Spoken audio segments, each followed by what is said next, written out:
44 years ago today, Pam Maurer's body was discovered. The Downers Grove South High School student had been raped and strangled. We finally put a name and a face to this monster, and that's pretty much what he was. A road crew found her purse first. It was sitting in the snow on the shoulder of College Road in Lisle, Illinois. January 13, 1976. Gray, cold morning, half open, resting against the guardrail like someone had placed it there before walking away. One of the workers stepped closer, and that is when the shape just beyond the barrier resolved into something impossible to look away from. A girl, positioned outside the railing in a way engineered to communicate a single message. Car accident. Hit and run. Tragic, impersonal, nothing deliberate here. Move on. The killer had constructed that illusion carefully. He placed her where passing traffic would find her before investigators could lock down the scene. He staged the narrative. He expected the world to read it and stop. The DuPage County coroner did not stop.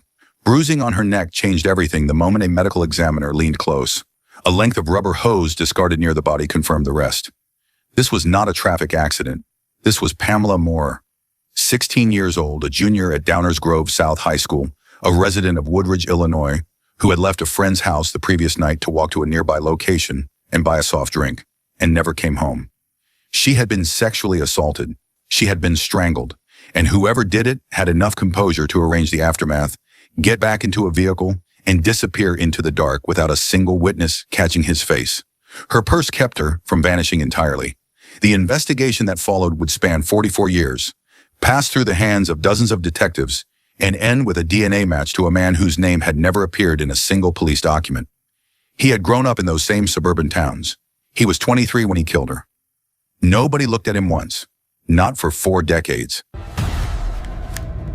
Lisle and Woodridge, Illinois, in 1976 existed inside the particular safety of the post-war American suburb. Modest homes, school district boundaries. The assumption of ordinary life running in quiet, predictable cycles. People left doors unlocked. Children walked to friends' houses after dark without anyone watching from windows. There was no catalog of fear to consult. No reason to construct one. Pamela Maurer was 16 and completely ordinary in the best possible way. She was a junior at Downers Grove South High School, closing in on graduation, a girl embedded in the normal rhythms of Midwestern suburban adolescence. Her family lived in Woodridge. Her father worked. Friends who knew her placed her easily inside the social fabric of that school. Not someone who stood out for the wrong reasons, not someone carrying visible trouble. She was simply there, present in the life she was building. On the night of January 12th, 1976, she was at a friend's house in Lisle. At some point between 9:30 and 10 p.m., she left to walk to a nearby location and buy a soft drink. That is the complete record of her last voluntary movement. Not a late-night risk, not a dangerous decision, a soda. She did not come home. Her parents reported her missing that night. By the following morning, when the road crew on College Road found her purse in the snow, and then the shape behind the guardrail, the answer to where she had gone was established. What remained entirely open was who had been waiting for her along that brief, ordinary route. One classmate who knew Pamela well might have been with her that night. Cindy Evans had been grounded for poor grades and stayed home. That detail would take decades to land with its full weight. But it matters now, because Evans spent 44 years carrying the complicated knowledge of how close she came to that same road. From the moment the coroner's office confirmed strangulation, Lisle investigators took control of a homicide with significant disadvantage built into the starting conditions. The killer had purchased hours by staging the scene. The staging had worked long enough to affect the initial response. A rubber hose recovered near Pamela's body went through forensic processing, but 1976 forensic science had no mechanism to extract the information it held. Investigators collected biological evidence from Pamela's body and preserved it carefully. A decision made by instinct, not by knowledge of what that evidence would eventually yield. DNA, as an investigative tool, was still a decade away from practical existence. They preserved it anyway. The scene told investigators something important about the man who had chosen it. College Road at night was accessible without being conspicuous. Parking there briefly would attract no attention. Whoever placed Pamela's body there knew the geography well enough to make a calculated decision about where to leave her. This was not panic disposal. This was managed aftermath. Canvassing produced no witnesses to the abduction. The investigation established early that Pamela had not known her attacker. This was not a personal grievance or a known relationship gone wrong. This was a predator who had selected a target by proximity and opportunity. That framing pointed the investigation outward, away from her circle, into a much larger and harder-to-search population. Persons of interest surfaced, names were developed, backgrounds checked, histories cross-referenced. Each one led nowhere the evidence could follow. By the end of 1976, the case had no named suspect and no clear path to one. The biological evidence sat preserved in storage. Nobody in 1976 had a specific reason to believe it would matter, but someone had the instinct to seal it and keep it. That instinct was the entire future of this case. Cases like Pamela's do not collapse all at once. They erode. A lead runs out and nothing replaces it. A detective rotates to a new assignment. The file moves to someone who reads it fresh and finds the same walls in the same places. The community absorbs the shock, then the grief, then a silence that fills in around the wound without healing it. Pamela's family relocated to Texas. Life moved, as life is required to do, in directions that had no room for open questions, though the question never actually closed. Through the late 1970s and into the 1980s and 90s, Lisle police treated the Maurer case as institutionally alive. Detectives picked it back up when new tips arrived or when technology shifted enough to create new openings. Nothing held. Nothing surfaced that the evidence could support. The case carried forward on commitment alone. The first genuine inflection came in 2001. Investigators submitted the biological evidence preserved from 1976 to a forensic laboratory and extracted a DNA profile of the unknown suspect. For the first time in 25 years, the case had something forward-facing, a genetic fingerprint. Lisle investigators entered the profile into CODIS, the National Combined DNA Index System maintained by the FBI, populated by DNA collected from convicted offenders across the country. CODIS returned nothing. The profile sat in the database and waited. The database expanded as more states broadened collection requirements, as more offenders were added, as more crime scenes contributed genetic evidence. Every expansion was another chance at a match. Every expansion returned the same silence. 25 years would pass between that extraction and the next real development. During all of it, Bruce Lindell's DNA was not in any database. He had been dead since 1981. He had never been required to submit a sample for anything. Nobody knew to look for a dead man. In 2018, California made something possible that had not existed before. Joseph James DeAngelo, the Golden State Killer, was arrested after investigators uploaded crime scene DNA to GED Match, a public genealogy database, and traced partial matches through distant relatives until they narrowed their search to one name. It was the first high-profile application of a technique called investigative genetic genealogy. And the moment the arrest made international headlines, law enforcement agencies across the country pulled their oldest unsolved files from storage and asked one question: could this work for us? Lisle Police Department Detective Chris Loudon asked it immediately. The Maurer case had viable preserved evidence, a complete DNA profile, and 42 years of dead ends. If that profile could be uploaded to a public ancestry database, investigators could potentially build a family tree from partial matches. Relatives of the unknown suspect who had voluntarily submitted their own DNA to find out where they came from, and work backward to a name. Before that step, Loudon submitted the evidence to Parabon Nanolabs, a forensic technology company specializing in a service called DNA phenotyping.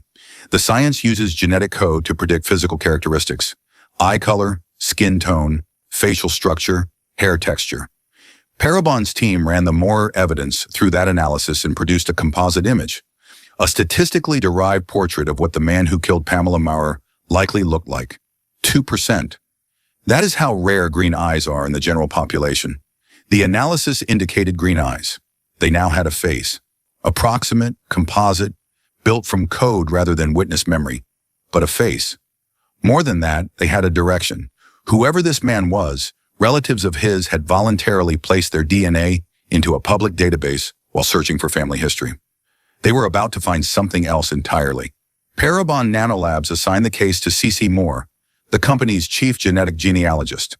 Moore had worked cold cases across the country, building family trees from partial DNA matches, tracing killers through second and third cousins, walking evidence backward through generations until a single name became the only possible answer. The method required patience, precision, and a willingness to sit inside a process that offered no guarantee of destination. The DNA profile from Pamela's body went into GED Match. When a distant relative of the unknown suspect had uploaded their own DNA to that same public database, a partial match appeared. Not a direct hit.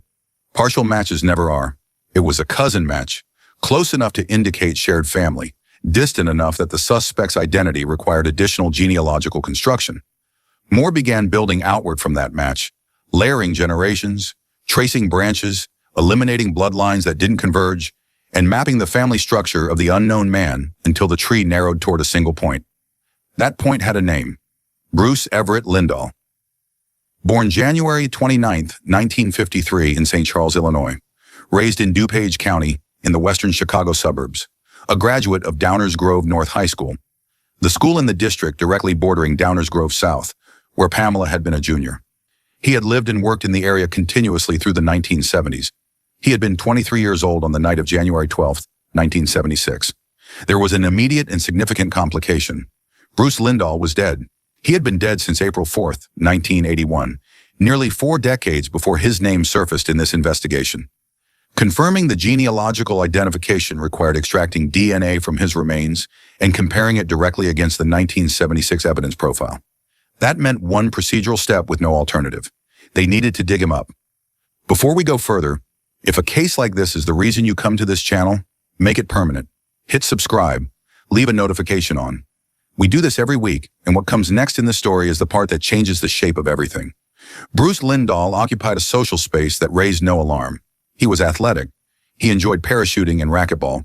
Friends and acquaintances spoke well of him. He held a degree in electromechanics from college and worked as a licensed electrician. Practical, skilled, unremarkable. Nothing about his surface invited scrutiny. That surface had no connection to what existed underneath.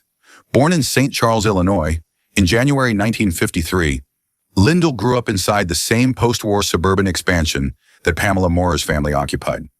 He moved through DuPage County, Downers Grove, Lisle, Woodridge, eventually Aurora, changing apartments often enough that no single jurisdiction ever assembled a complete picture of him. Each police department saw a fragment. Nobody was positioned to see the whole. From 1974 onward, he accumulated minor criminal contact with a pattern that, in retrospect, was precise and consistent. Arrests came, fines followed, charges dissolved. In December 1976, the same year he had killed Pamela, a marijuana possession arrest produced nothing but a record entry. No deeper inquiry, no pattern recognition applied to the accumulating file. He was also connected in a way that mattered to law enforcement. A friend of his was a police officer. That friendship would eventually allow a rape charge to evaporate before it reached a courtroom. The system touched him repeatedly across 7 years and let him go each time with consequences so minimal they functioned as clearance. He interpreted them that way. He kept going. And then the names started accumulating. Count from 1974. Lisle moved through the suburbs, one address to the next, committing minor violations the courts processed and discarded. In March 1979, he lured a 20-year-old woman named Annette Lazar into his Aurora home under the pretense of selling marijuana. He put a gun to her head. He raped her. She went to police. The house belonged to his friend, the police officer. Her testimony was questioned. Lisle walked without charges. 16-year-old Deborah McCall left Downers Grove North High School on November 5, 1979, and was never seen again. After Lisle's death, photographs of McCall were found in his apartment. She has not been found. In June 1980, Lisle forced 25-year-old Deborah Colliander into his car from the parking lot of a shopping center in Aurora, drove her to his apartment, and raped her. She escaped while he slept and called police from a neighbor's home. He was arrested. He posted bail and walked out. 2 weeks before trial, a friend of Lisle's later told investigators Lisle had offered him $2,000, a handgun, whiskey, and pills to make Colliander disappear before she could testify. The friend did nothing. On October 7, 1980, Colliander left work and was never seen alive again. Her body was found buried in a field in rural Oswego Township in April 1982, ruled a homicide. Then came April 4, 1981. Lisle spent an evening bowling with an 18-year-old named Charles Huber in Naperville. They went afterward to an apartment. Lisle attacked Huber with a kitchen knife and drove it into him 28 times. During the attack, one of his own strikes caught his thigh, the femoral artery. He is believed to have killed or tried to kill for 7 years. He bled out on the floor of that apartment, and the law never once looked at him for any of it. When authorities found the Naperville apartment on April 4, 1981, 2 men were dead on the floor. One had been stabbed 28 times. The other had severed his own femoral artery in the process of doing it. The coroner's finding on Lisle was unusual but clear: accidental self-infliction during the commission of murder. He was 28 years old. He had been hunting for 7 years. He escaped every legal consequence that existed. And then he died inside his own violence before anyone knew what he had done. His name first entered the Pamela Maurer investigation in 2019, 38 years after his death. In November 2019, with a court order secured by DuPage County prosecutors, investigators from Lisle Police, the DuPage County Sheriff's Office, and the state's Attorney's Investigations Division exhumed Lisle's body from his burial site. Specimens from his remains moved to 2 separate laboratories, the DuPage County Sheriff's Crime Laboratory and DNA Labs International. Both labs extracted viable DNA from remains that had been in the ground since 1981. Both compared that DNA against the profile built from biological evidence collected from Pamela Maurer's body in 1976.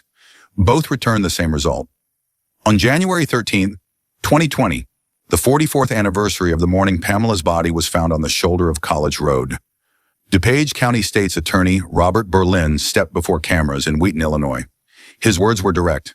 For 44 years, her murder remained a mystery. Today, that mystery has finally been solved. The probability that the DNA belonged to any other person on Earth, according to the laboratory analysis, 1 in 1.8 quadrillion. A quadrillion is 1,000 trillion. That number is not a margin. It is a certainty, delivered in the language of science.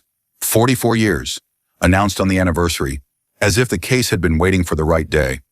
Detective Chris Loudon did not call Pamela's family. He flew to Texas. He knocked on a door, sat across from a father and a brother who had spent 44 years inside an open question, and delivered the answer in person. Pamela's father had long accepted that the moment would never come. When it did, he expressed not celebration. The word for what he felt was relief, and alongside it, gratitude that the detectives who had carried his daughter's file had not put it down. Loudon said it simply, "I think he's pretty thankful that we didn't forget Pam." Cindy Evans attended the press conference in Wheaton on January 13, 2020. She had been Pamela's classmate. She had nearly been with Pamela that January night. Had she not been grounded for poor grades, she would have been at that friend's house. She might have walked out that same door. She described what the resolution meant to her in terms that had nothing to do with legal outcome and everything to do with what Pamela deserved. "It was important to me that she didn't go down in vain." It does relieve me and all that were involved, of that group and everything, that it was an actual stranger, and she fought. Now we are going to do something this channel has not done before. Go to the comments and leave one thing. Not a reaction, not a take. Her name, Pamela Maurer. That is all. Type it and leave it there. Because every time someone types her name in a comment, the algorithm reads it and the platform reads it, and it registers in the only language the internet understands that this person is remembered, that she is not a statistic or a file number, that her name is still in circulation 44 years after someone tried to erase her from a roadside in Illinois. Subscribe so you're here the next time we do this, because there are always more cases that deserve more than a headline.